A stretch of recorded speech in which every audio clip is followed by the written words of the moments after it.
For some people, their negative thought is turning into negative beliefs. Their negative beliefs is constructing a negative life, the life that they do not want. As a medical doctor, one of the biggest health mistakes that I see people make is ignoring stress. There was a time when my patient told me, "Doc, I thought that I was just tired.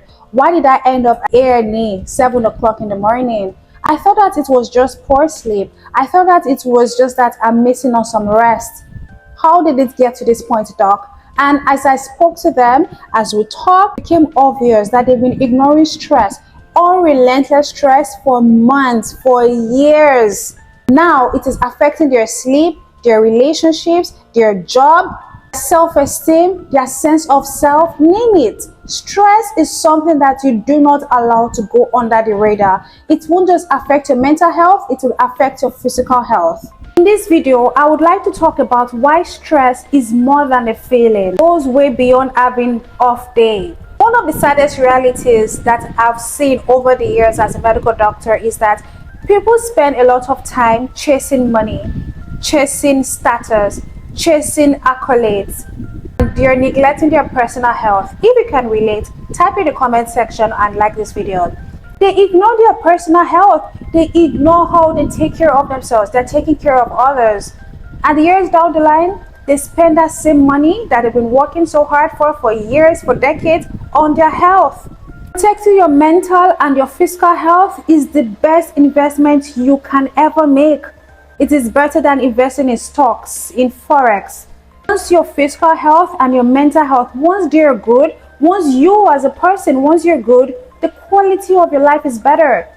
All of a sudden, the water is sweeter, the sun is brighter, the way you experience life is just more amazing.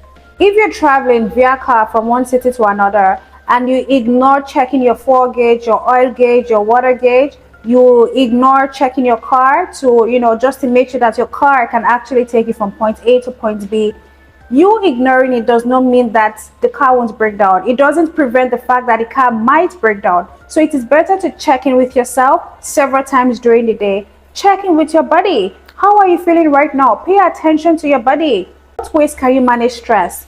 It's important I'd say that stress is everywhere. I mean, stress is literally like you wake up, you might be stressed. You go on the road, you might be stressed. There might be traffic, you might be stressed. Stress is not something that you can completely eliminate, especially as an adult. And a peaceful life is not a life without problems. It is not about eliminating every problem in every cycle or every quarter of the year. No, it's about how you approach it. It's about having tools in your arsenal so that when life comes with its challenges, you can respond in a healthy way. You can have more hope. You can be more resilient. To ensure that your mental health is good by having tools in place. First step is to recognize when something feels off. Sometimes stress can go under the radar. Sometimes stress might be invisible, but check in with yourself. We are busy checking in with how others are feeling, how our job is going. Check in with your body. Sometimes stress might show up with signs, subtle signs like muscle tension, poor sleep, headaches, difficulty concentrating, irritability. When you don't feel like you are yourself, listen to yourself. Journaling does not have to be fake. It just has to be honest to you. You ever realize that sometimes the problem is bigger in your head, but when you see it on paper, it seems like something that can be easily solved. It seems like something that you can figure out. Write things down. Journaling is a practice of self-love. You love yourself enough to listen to yourself and to know what your thoughts are. Some people, their negative thought is turning into negative beliefs. Their negative beliefs is constructing a negative life, the life that they do not want.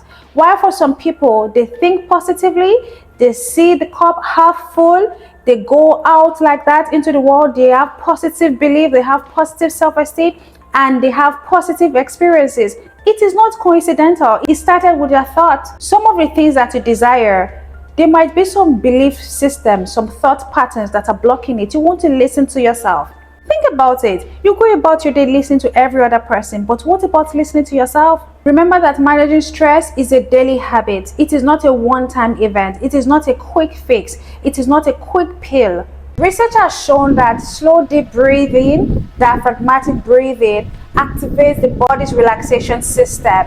And when this is activated, it reduces the perceived stress. For instance, in the moment, it seems like there's an elephant in front of you, but with the slow deep breathing, the elephant turns into a cute cat. Relaxes your body. It's something you can do instantly and it works instantly. You breathe in, you hold it, and you breathe out, you exhale for longer. Do it several times during the day. Sometimes our body feels tense and we don't recognize it in the moment. But if you make it a habit to do your slow deep breathing every single day, multiple times during the day, you will realize that your body is in more of a relaxation state, more of the parasympathetic state. I want you to prioritize sleeping properly, having quality sleep. Set measures, set systems in place for you to sleep properly and longer. Prioritize people that uplift you, people that tell you positive things, people that fill your cup. Prioritize moving your body. Don't live a sedentary lifestyle. Prioritizing feeding your body with good nourishment, foods, the drinks, drink more water, take care of yourself. You owe it to yourself to take care of yourself. Most importantly, if you know that the stress is getting to you, if you know that you're having panic attacks on a random Tuesday, please seek for professional help. If you know that this is more than your capacity, if you know that you've been trying to handle it, you've been winging it all this month, all these weeks, all these years, maybe it's time for you to consult a professional therapist, psychologist, or a psychiatrist. Month of May being Mental Health Awareness Month, I released my book, which is called The Clarity Pill. I have so many routines over there, so many things in your arsenal that you can use to live a better life, so many techniques that you can use depending on the kind of personality that you have, so many of them. So if you're interested, go to my Instagram, health_inspire_, then you click on the link in my bio and then you find it there. Share this video with someone that you love, like this video and comment what resonates with you in this video. Don't forget to subscribe. See you next time.